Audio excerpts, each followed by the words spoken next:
Welcome to First Things First. Thanks for joining us this morning. Bucks win, and we've got a Game 7 set for tomorrow. Whose legacy is most at stake? Meanwhile, Luka and Zion are both unhappy campers. Could one of them be on a new team by next season? And Tom Brady and Patrick Mahomes share this year's Madden cover. With that, I'm going to bring you in. Kevin Wildes alongside Brandon Marshall and Nick Wright. Nick, since Grady was so gracious to share the Madden cover, perhaps he could also share some of his Super Bowl rings. He has so many, your guy only has one. Take him up on it. Maybe even give some to the fans. Some of the loyal Chiefs fans out there. Maybe a kind gesture from the GOAT. We're not starting the show with that. Start the show over. Okay, welcome to First Things happening? Kevin Wildes here, alongside Brandon Marshall. We start this morning in Milwaukee, Nets-Bucks Game 6. Giannis and Chris Middleton clearly with a sense of urgency from the opening tip. Middleton ended up with a game-high 38. Giannis had 30, and the Bucks led wire-to-wire in this one. They get the win and force a Game 7. Here was Steve Nash, whose arms were not crossed during the press conference on what went wrong last night. We didn't look like we had a ton of energy all night. I think we wanted it. We just couldn't find it. And, when you can't find that rhythm, it makes it even harder. And so it's kind of chicken and the egg, is the rhythm because you don't have the energy, or is it compounded, because you don't have a rhythm. So it was just not our best game. We're built for this moment, simple as that. And nobody says it's going to be easy.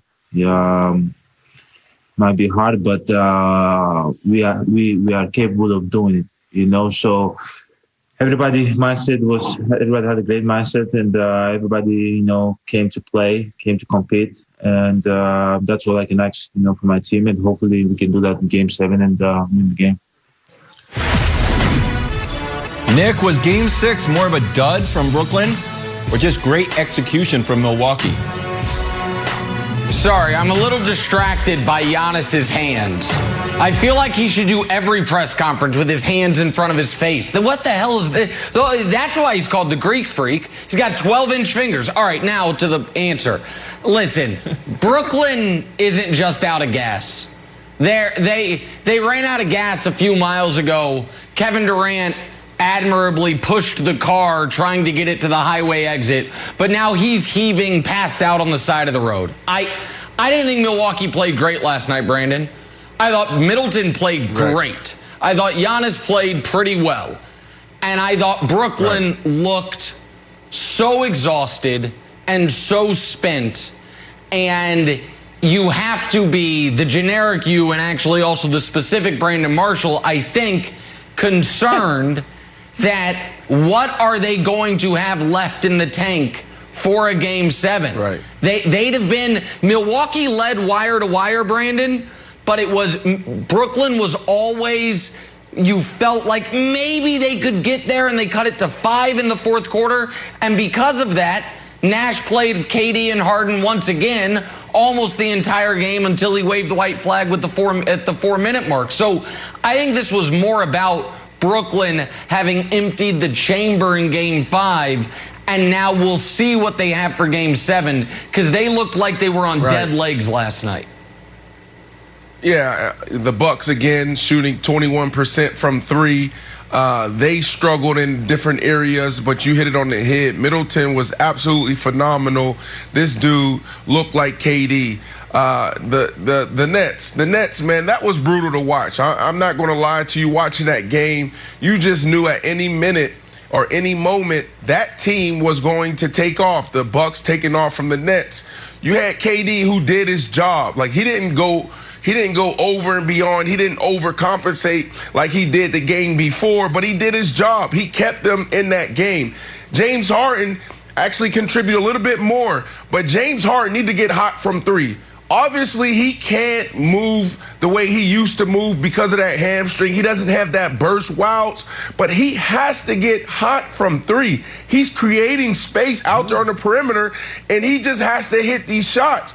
If he hits these shots and add just a little bit more, you may see them in control last night. And then moving forward in Game 7, you may see them in control. Joe Harris again. Joe Harris has turned himself into Ben Simmons. And I hate to say this, but that's what we're seeing. That's what we're witnessing right now.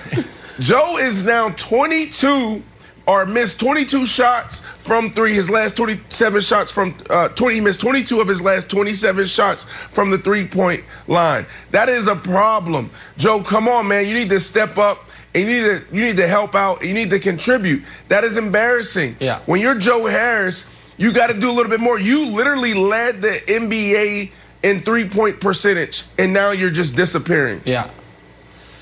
Yeah, listen, there are a lot of LeBron fans out there that are saying to Kevin Durant fans, hey, have you met Kyle Korver? Because his name's Joe Harris, the league leader during the regular season in three-point shooting. Come the playoffs, you rely on him, you get open shots, and nothing. And Wilds, what is interesting about Joe Harris is they needed from Joe Harris what Jeff Green gave them in Game 5. So if you look at Harden and KD as the combined offensive performances, Game 5, Harden and KD combined for 54 points on 51%. Last night they combined for 48 points on 51%. Now, granted, it came in very different fashions, but your two guys combined for about the same points on similar efficiencies. The difference was in Game 5, they had 18 assists combined because the other guys were hitting shots. Last night they had 10 assists, 11 turnovers combined. So it really was, Harden did enough scoring to offset that KD didn't have an all-time great game, but no one else from Brooklyn could give them anything. They had one bucket off the bench, same with Milwaukee, by the way, until the garbage time, and they just had no juice. Okay, so I thought the story was Giannis. And here's why. I think Giannis pulled off the hardest thing to do in all of sports. So if I ask you, Nick, say, what's the hardest thing to do in sports? Like, hit a baseball. It's a round ball with a round bat. Or maybe it's hit a hole-in-one in golf. Or to thread the needle in the NFL. It's not. It's not. Here's the hardest thing to do in all of sports. And if you at home have played basketball, you know it. It's when your defender says, shoot that. Shoot that. I'll give that to you. And then you don't shoot it. That's the hardest thing to do. And Giannis wasn't able to do it for the first part of this series. And then finally last night, he's like, you know what? Don't shoot the ball, Giannis. Don't shoot the ball. Can we show Kirk Goldsberry's stat, Katanic, if we have it up? Look, Game 1, 10 feet. This is average shot distance. Game 2, 11. Game 3, 12. Game 4, basically 9. Game 5, 9. Last night, 5.6, his shortest of the playoffs. Great job, Kirk. So, Nick, I thought that Giannis's discipline was the story of last night's game. Blake was trying to give him everything. They were trying to bait him into taking that little foul line jumper. He was either driving or just kicking it out. And I thought that is the recipe for Milwaukee to win the game. Also, there's no one down there. They still don't have a rim protector. So this is still working just like it worked in the regular season, and that's why I think Milwaukee could end up winning Game 7. And I want to get Brandon's take on this because Brandon always mentions these books. I apologize, I don't remember their name. I feel like Warrior Athletes, one of them, something like that. But they're about the mentality you need. Warrior. The way of the peaceful warrior, something. But it's about a lot of them seem to be about the mental and psychological side of sports. And Brandon, before these playoffs, Giannis had a fascinating press conference where one of the things he said, he's like, I can't promise you it's not going to be different than last year. He's like, I don't know. I hope it is. Yep. Who knows? But the other thing he said was, I need to make sure I don't get too high on the highs and too low on the lows. And what we've seen in this series, Brandon, is there have been two moments where Giannis should have been or would have been low. They were down by 49 in Game 2. They lost by 39 points. and they came back and won Game 3. And in Game 5, That's right. Giannis fumbled it away down the stretch. And now your season's on the brink, and KD lit you on fire, and he came back again. It really feels like he didn't let himself, Brandon, get too low with the lows, and now we hope after Game 6 he doesn't get too high with the highs. You can't do it. You know, like I always tell the younger guys, and one of the things I used to tell myself when I played, when we win or if I have a big game, don't hang from the rafters. You see guys do that all the time. Like they hit a game-winning shot in Game 7, closeout game, and then they're jumping all on the score or on the scorer's table, and then they're just celebrating. You can't do that every single moment, every single game. And when you lose, don't hang your head. You got to be even kill your entire career, and that is the hardest thing to do. I never mastered it, but you hear Giannis talking about it all the time. So absolutely, because in those moments when it's a closeout game for you, and everybody's saying, well, you're not even a number one guy. How do you go from a two-time MVP, back-to-back two-time MVP, to now saying you're not even better than Chris Middleton? Now there's a debate happening on other shows, not our shows. But there's other shows talking about he isn't even the best player on his team. So that's when not getting too high, not get too low kicks in. I will say this, Wiles, before we go. You know, Nick, you brought up something as far as guys, you know, the Nets being spent. I saw one guy last night, Uncle Jeff Green. Uncle Jeff Green, there was times where he just wasn't getting back. Now, I love you, Uncle Jeff Green. Thank you so much for what you did in Game 5. But, man, I need you to rest up because we got closeout, we got elimination game, we got Game 7. I need you, baby. I don't need 25, but I just need 15, 16. Let me just, Brandon, I don't mean to be rude here because, listen, Brandon could have played college basketball, has been following the NBA his whole life. But Brandon is getting his first taste of what we call the Jeff Green experience. Celtics fans got it. The Thunder got it. I got it for half a season with the Cavs. And it's like, Jeff Green, number 5 pick of the draft. That's Look my at boy. him. He can go for 30. And then the next game, it's like, Jeff Green played? He was there? Really? 28 minutes? Jeff, Wow. I love you. And so, we need you, baby. You just don't know, Wiles. You just don't know what you're going to get. If you loved him, Come on, if you loved him, you'd have a Jeff Green jersey. Hey, back talking Luka and Zion. Is it on the board that one of these superstars is on a new team next season? We discuss next. First things first. Look on the big talking Mavs and Pelicans. They mutually parted ways, whatever that means, with general manager Donnie Nelson. And then the team reportedly didn't tell Luka beforehand. Mavs also, quote, parted ways with Coach Rick Carlisle. Although Rick Carlisle is like, yeah, it's my decision only. I'm out of here, considering he had more time in his contract. Also, Luka said this yesterday on Donnie Nelson from Slovenia. Kind of tough to me. I really like Donnie. Knew him since I was a kid, and he was the one that drafted me. It's tough for me seeing that, but I'm also not the one making decisions there. Uh-oh, not great. Also, let's go down to New Orleans. Zion's family not happy with the Pelicans, and they may want Zion on a new team. So, Brandon, a lot of news here to break down. Which star is more likely to force their way out, Luka or Zion? Take your pick. Woo! This is an easy answer for me. I'm going to take all of the family matters out of it. I'm going to take the basketball out of it. I'm going to lean into the personalities. We got Zion Williamson, who's from, he's a little country boy from South Carolina, Spartansburg. Okay? He's soft-spoken. He's a superstar, but he doesn't carry himself as a superstar. What do I mean by that? Superstars got a little bit of diva in them. Superstars got a little bit of a-hole-ish in them. And so when you think about that, you look at Luka and you're like, oh, you have a little bit of that in you. You have that little bit of Mamba mentality where you're like, you know what? On the court, I can switch the switch on, right? I can go take your head off. And so to answer this question, I got to go with Luka because he has that. He's a nice guy. Never really met him. He seems to be a nice guy, seems to be a nice teammate, but he also whines a little bit. He also pouts. He also, snaps on other guys out there on the court, not his teammates, the opposing team. So I got to go with Luka for that matter. Luka has that superstar diva, little bit of a-holy, mentality. So here's the thing, Brandon. I know you said you've never really met Luka. I obviously have met him. I raised him. Here's where you're wrong. Not that nice of a guy. Actually, kind of a jerk. He takes after his dad. Very good at his job. Not everybody likes him. Kind of mean to coworkers at times. I know you didn't. You didn't want to insult my son, and I appreciate it. But however, the reason I think the answer is Zion is because I trust the Mavs organization.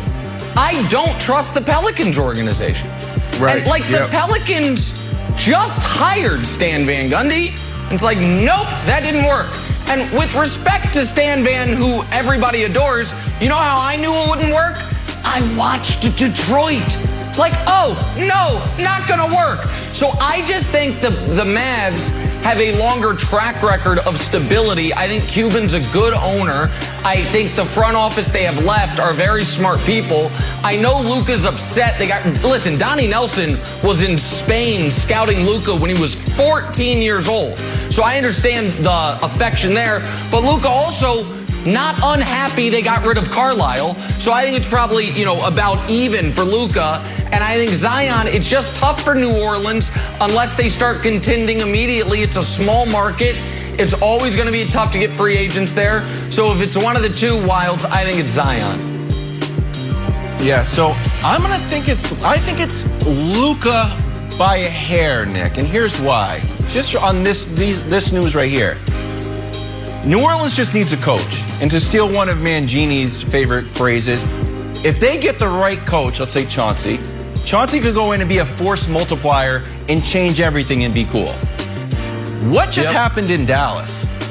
Because you got the Harrell thing, you've got Donnie Nelson out, and then Rick Carlisle just basically leaving when Mark Cuban kind of felt like it was unexpected. So that one just feels more chaotic than, hey, we made the wrong hire, we're going to get the right hire for you. Does that make sense? It makes sense. I just think Zion's going to be a great player, maybe win an MVP. Yep. Luka would be the best player that a team traded since Kareem. LeBron left on his own. KD left. Shaq forced his way out via, So I just think you will do anything Mark and Cuban everything will give up ownership before he trades Luka. They'll do anything. He's like, hey, here's what I know I can't do this. Here's a little 10%, 10% equity. Yeah, a little Bitcoin, maybe a little Bitcoin on the side, something like that. I'm not alleging that. A little hard drive, whatever you need, Luka, stay. Hey, we just saw a guy. Texas. Hey, Sixers Hawks game 6 tonight in Atlanta. The Hawks lead 3-2. Brandon, there's your guy. Who you liked for MVP? There you go. And my son's guy. He's also your guy. What do you like, Sixers or Hawks? I'm gonna go with the Hawks. Look, I'm 39 minutes away from State Farm Arena, and it's going to be rocking tonight. I called, and I was like, look, Mishi and I, we would love to go to the game. And they said it was $10,000. I said, but I'm not playing ball anymore. I'm not making that much money. So that tells me that you're going to have the Migos there. I talked to Cam Newton. Cam Newton's going to be courtside. And I know it's going to be rocking. Look, they are deflated. The Philly is done. I don't know where Tobias is. And then you got Trae Young, who's just a savage. He's going to be a sniper tonight. Okay, I don't need that. Listen, Wilds, I got the Sixers, but go ahead. Listen, I got the Sixers. Wilds, do what you need to do. The Sixers force a game 7. Go ahead, Wilds. Earlier this week, when Brandon was at his facility, he had a visitor come in, and he was shouting off to someone on the distance, yes, tell the chef to get my friend some food. So I thought it was going to go that way when he said, I called somebody. Who did you call? That's a random person? That's a business Ticketmaster? No, you call a 10 grand guy that has courtside seats. You are not paying 10 grand. Just pay you 10 grand. I said no. You should be proud of me. I said no. I said no. 5,000 a pop? No way. Give them to the Migos. Give them to Cam Newton, please. Time for Weird and Wonderful. We're going to start with the weird. Hey, this is the second triple play the Yankees pulled off this year. Is it a normal triple play? Nope. Just another example of terrible base running. This guy's in the middle of shortstop. Oh, someone should be safe here. At least one person should be safe. Awful play. I'm going to call it a Yankees highlight because I'm in an optimistic mood for Friday. But overall, this is a terrible, terrible play by the Buffalo Blue Jays. Moving on to the wonderful. Hey, usually I don't like the shift, but Manny Machado's out there in right field. Throw somebody out. So, hey, sorry, shift. Turns out I like you. Great play by Manny Machado. I don't know how you draw this up if you're keeping score. I'm going to ask my grandfather. Problem is he passed away. That's sad. Anyways, back to the weird Rays Mariners. Top first. Randy Rosarina throws his bat at this pitch. It's way outside. Sometimes gets a base hit. Hey, it's a good job. So great job, Randy Rosarina. And that's the weird and the wonderful from the national pastime.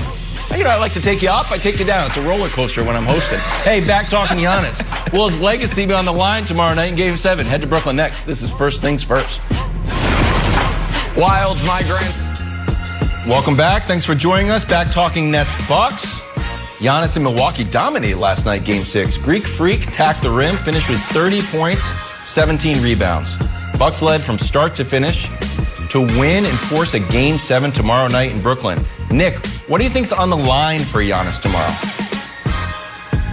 Oh, not much, just everything. Just his coach's job, some of the front office guys, and how he's looked at as a player. And I want to talk about Giannis as a player here. Because it is, we sometimes swing the pendulum too far, and after Game 5, it swung too far against.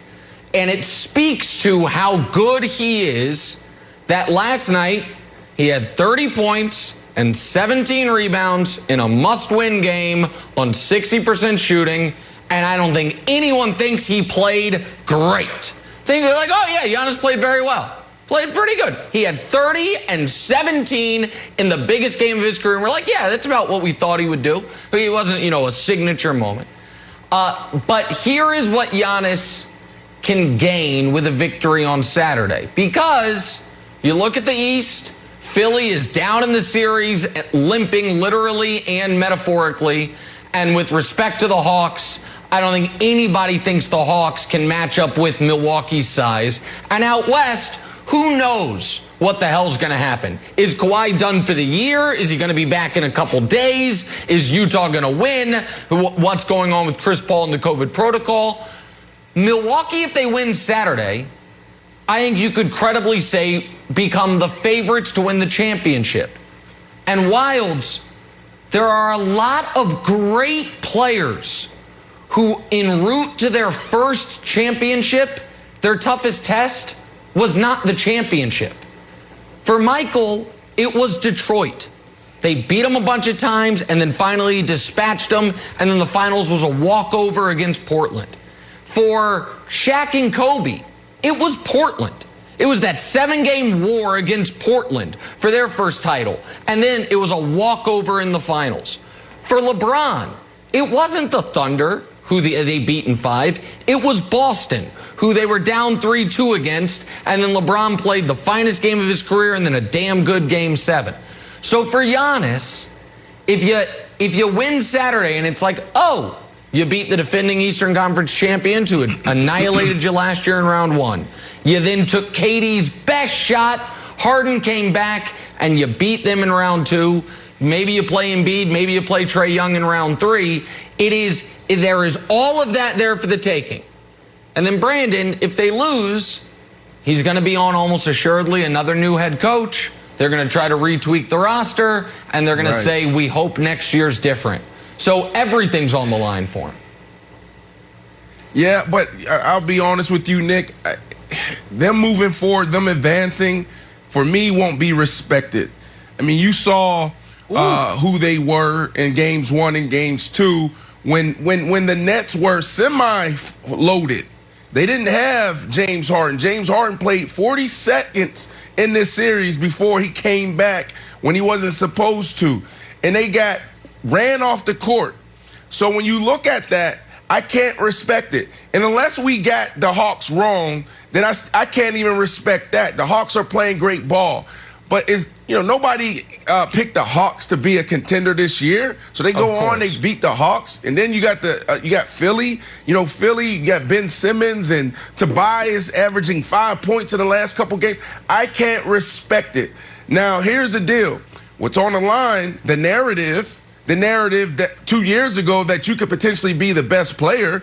Also, like you said, the coach being fired, that's a big deal. That's tough as a player when you play bad and then all of a sudden you see guys being fired and packing up their stuff, literally packing up their stuff and walking out the building, and you can look at it and say, you know what, maybe if I caught that ball or maybe if I had a couple extra rebounds, he would still be here. So that's a big deal. Giannis don't want to carry that throughout his career, knowing that Bud is a guy that stood on the table for him. They have a great relationship, and he may be fired because of your play. You didn't develop you didn't quickly enough to help your team contend for a championship, because that's what it is. And also the last thing, Wiles, is the fear factor. I don't know if guys fear them anymore. I don't know if anybody fears him. Buddy, like, we know what you are. You're a 1-2 trick pony, and that's it. So, there's some things that lose, but I don't think it'll be respected if they advance. Yeah, well, I know people definitely fear the deer, but it is a good point. I don't know if they fear Giannis. It also doesn't rhyme, so it's tough to roll off the tongue. So I think, Nick, his legacy is on the line because you can either be tagged with the winner hat. If you wear the winner hat, all your flaws kind of go away. Like, he's a winner, though. He's a winner. Old Tim Tebow, he gets the job done. He's a winner. It's like, but he can't do this, this, and this. Doesn't matter. The guy's a winner. So Giannis hasn't been able to wear that hat. And until you wear the winner hat or the winner crown, remember he tried to have a little imaginary winner crown, all of your flaws are prominently on display.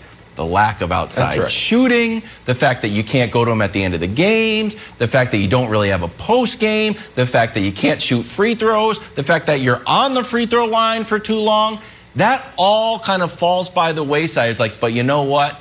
The guy gets it done. The guy wins. So if he wins, we don't have to talk about those flaws. But if he loses, all of those things are going to pop up, and people are going to be like, wow, he's the most incomplete two-time MVP this league has ever seen. Yeah, I agree, but I also think, to Brandon's point about he won't, in the here and the now, there will be a lot of, fake asterisks attached to a lot of potential champions this year. But over the timeline of history, those fade away.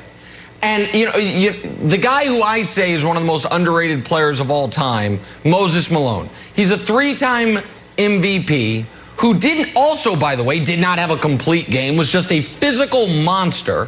But he's was a champion on one of the greatest teams ever, alongside Dr. J and Andrew Toney and others. And it's like, there's nothing missing from his resume. And you're essentially, you're free-rolling the rest of your career after that. I also do think that a championship this year, which obviously you have to win Game 7 and then win a couple more rounds, might unlock a freer, better Giannis moving forward because you don't have that added weight and pressure on you. But Wilds, I want to go back to you on something, because we all talk about Bud and how Bud's job is on the line. I don't think anyone in the front office is going to be fired in Milwaukee. I want to make that very clear. But if they win, then a lot of this offseason gets papered over. Let's remember, they had Bogdan Bogdanović, who right now is playing great for a team that is still playing, and they blew it. It got leaked too early. The league stepped in. Now he plays for the Hawks. The other thing that I can't believe more people aren't talking about is this. This offseason, they had to go get a point guard. Chris Paul was there. He went for Oubre, Rubio, and DeJuan. Now, Chris Paul, I think, preferred Phoenix, and OKC was going to do right by him, but Milwaukee preferred the younger Drew Holiday. They traded 4 first-round picks, George Hill, and another player, Eric Bledsoe, to get Drew Holiday. If they lose, you look at it and say, guys, you think you would have lost if you had Chris Paul? Or would you be the overwhelming favorites when we're seeing what Chris Paul's doing? Because it's not like Drew has been brilliant this postseason. So it is on Giannis to make everybody look better. to make Bud and this look better, to make the front office and an up and down off season look better. Like, all of this is on Giannis because what did Bud do? As great as Middleton is, he's this every time. It's, oh my God. So what's happening? It's like, what's happening? I'll tell you what's happening. Give me your. You know, listen, you've been a lot of pressure on him. You've been on Bud for 2 years since I've been on this show. I've been on the show for a year. Yeah. I mean, Kevin, he's been on Bud for a year now since I've been on this show, and probably longer than that. To me, I put more blame on Giannis than Bud. You're a superstar. In the NBA, one guy can impact the entire outcome of a game. In the NFL, you need all 11. You need all 22.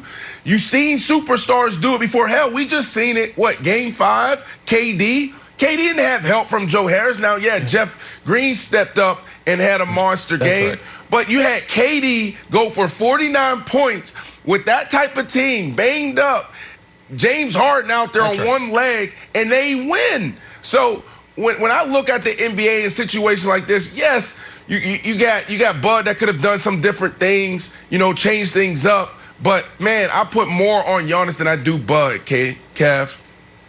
Oh, I put it all on Giannis. And here's the thing, Nick, and I know we're up against it, but I'll throw it to you real quick. This is Giannis's best chance.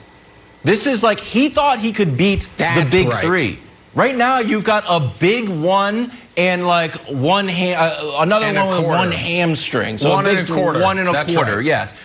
This is it. This isn't like, oh, let's get him next year. Next year, that team's going to be twice as good. So this is your only opportunity. Right. If you squander this, it might not come around again. No, it is going to be very hard for any team that loses to the Nets in their current state to look themselves in the eye this offseason and say, oh, we'll get them next year. You won't. Like, this will be your best chance. And so, Wilds, I 1,000% agree with that. Thank you. So you're picking the Nets next year? You saying that every time. Sounds like it. Time for Nick to hand out some NBA playoff medals. Yep. KD, 32 and 11 last night. Also had 7 turnovers. That's a loss. No medal for Durant. Nick, who did it better last night? Well, the bronze medal is going to surprise some people because the bronze medalist in an unprecedented occurrence for medals didn't actually play last night. The bronze medalist is Trae Young. Let me explain. So I got a tweet yesterday from someone talking about Trae, saying, I don't know why Nick Wright has turned on my son, Trae. And I'm like, oh, this guy does the bit that I do with Luka, where you claim someone's your son who isn't. So I click on his profile. I'm like, oh, not a bit. This is Trae's actual father. So I respond. I'm like, hey, when did I turn on your son? So he responded as well. He's like, yeah, I don't know. We can show the tweet. You were always this guy. You said he should have been the number 2 pick out of Oklahoma. Not sure why you're so hard on him. Listen, to Mr. Young and to Trae, 2 points. One is, when I say he's infuriating to root against, that's a compliment. That's first of all. Second of all, when I say he hunts fouls, it's because he hunts fouls. It's a good strategy, but it's maddening. So, Trae, you get a bronze medal because I don't want your dad mad at me anymore. Silver medal to people that actually played last night. Giannis. Give Giannis the silver, 30 and 17. We just spent a long time talking about him. We don't need to spend much more. Amazing first half, good second half, but 8 of 9 in the first half, 17 points. And then the gold medalist, the best player last night, Chris Middleton. Every time the Nets made a push, Wilds, Middleton answered with one of these jump shots. He was fantastic. He had a 4-point play to stop a run. Yeah, absolutely. He also had got fouled on a 3-pointer when the Nets cut it to 5, which was massive. Saw James Harden drawing fouls on a 3. Who does that? You do, James. This is my Whisper Medal segment, Wilds. Wilds, you take it from here. Hey, just missing the cut in garbage time. You know what time it is? Thanasis time. With this great missed dunk, I thought this went in. When a dunk hits kind of the net in front of the rim, I'm like, oh, it looks good. So that one didn't count. So then, all right, more garbage time. Look at this windmill. And blammo. Problem is, also didn't count, was fouled at midcourt. So, Thanasis, good try. You had 2 dunks. One that didn't go in, one that didn't count. But still, you got missed the cut. There you go. Moving on. Hey, yeah. Tom Brady, Patrick Mahomes. Turn this off. Share the new Madden cover. Not on Fox show. Bet Sportsbook has the over-under for their Madden ratings. Mahomes at 98.5, Brady at 97.5. We'll talk the cover star quarterbacks next on First Things First. Ooh, look at that. Tomorrow on Fox, Cardinals, Braves, White Sox, Astros, or Reds, Padres. All starts at 7 Eastern on Fox in the Fox Sports app. You got to check your local listings for the game in your area. We got some Super 6. Don't miss your chance to win 1,000 big ones of Big Papi's money during the Cardinals-Braves game tomorrow on Fox. Download the free-to-play Fox Bet Super 6 app. Maybe I'll go Answer to that 6 game. questions about Maybe the innings, tickets aren't as expensive. 7, 8, 9 for your shot to win. The tickets are still 10 grand. Sorry, Brandon. Hey, we got breaking news. Celtics trading Kemba Walker and a first-round pick to Oklahoma City for Horford, Moses Brown, and a second. So, Nick, what do you make of this trade? All right, so this is a financial move. Kemba's got 2 years, $73 million left on his deal.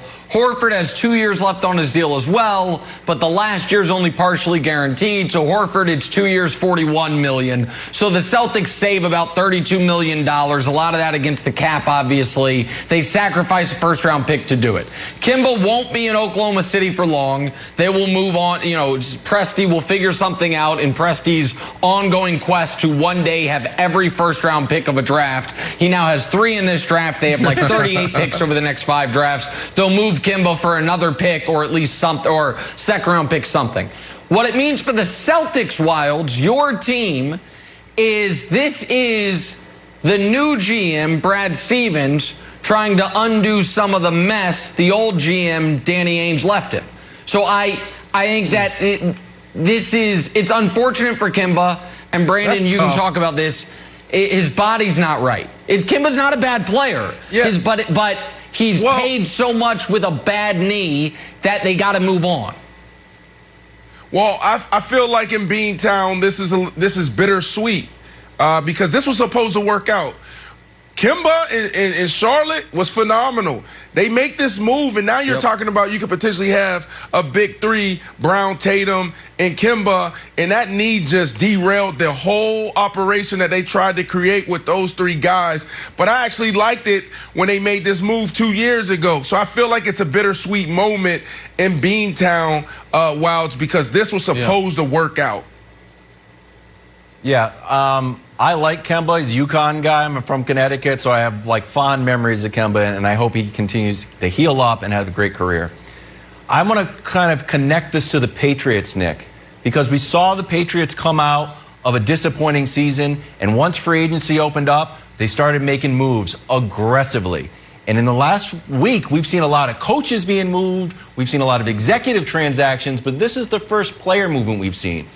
It makes me think, and I want your take on this, do you think there's other big moves coming from Brad Stevens? The fact that he was quickly able to move Kemba, do we think, and you know what I'm talking about, do you think either Tatum or Jaylen Brown is going to be on the move, or is someone a new big free agent or trade coming into Boston? Yeah, so here's the thing. Boston has never been a free agent destination. Al Horford is actually one of the only free agents to opt to go there, and then he left to Philly, and now he's back. So I think this is what Brad Stevens trying to do. I don't think Tatum and Brown are leaving ever. I shouldn't say ever, but no time soon. I think they are going to be there. Brad Stevens understands that with both of their mega extensions kicking in, that cap space is dwindling.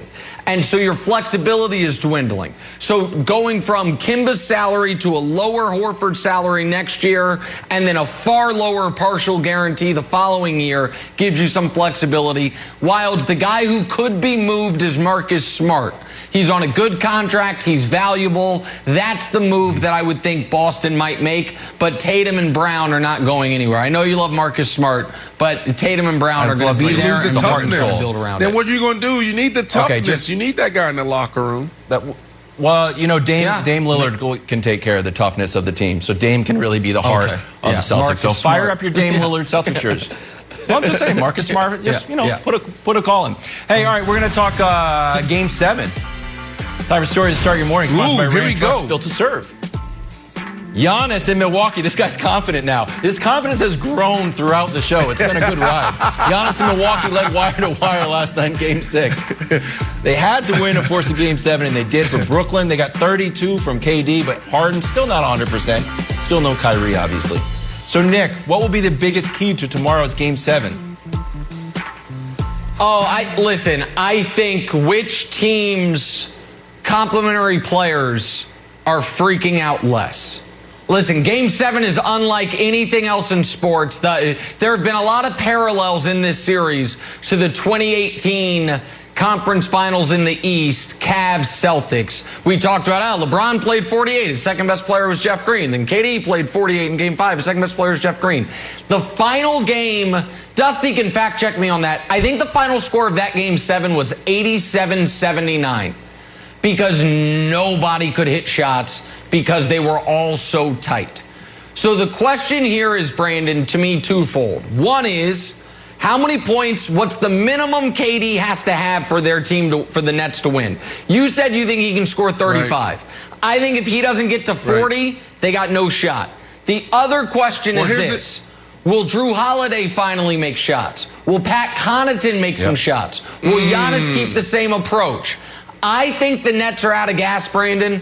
I think the game looks a lot like last night. I think the Bucks lead it wire to wire, and I think it's ugly with a lot of missed shots. That's what I think's going to happen. Well, them boys can't hit shots because the Nets' defense is so good. It's been so amazing in the playoffs. That was a big. No, here's the deal. So look, Durant. Let's put Durant on the side. Durant's going to do what he needs to do. What you need from James Harden is him to shoot early and shoot often and get hot. We know his quickness isn't there because of the hamstring. We need to see James Harden contribute out there from the perimeter. We need those shots to go down. And then you have Joe Harris. Joe Harris, I thought I was playing around when I said that he literally turned himself into Ben Simmons. Look, here's a graphic for you guys to look at. I'm being honest. Look at this, man. Out of the last 27 shots, that's amazing. We're talking about 22 missed. This is a problem. Joe Harris, the thing I like about Joe is that he's still aggressive and he's still shooting. And that's good. If he can continue to tap into that, it has to fall. This is a dude that led the NBA from 3 this year. 47%. Wild. Let's go, Joe. Can I tell you how unfair sports are? All year long, I have banged on Brandon about the Nets defense being terrible, how it's going to be the end of them. The Nets defense might hold Milwaukee to 90 points and have their season end because they can't score. It's unbelievable. Their offense is going to be the death of them. Keep that energy away from the Nets. No, they're going to be...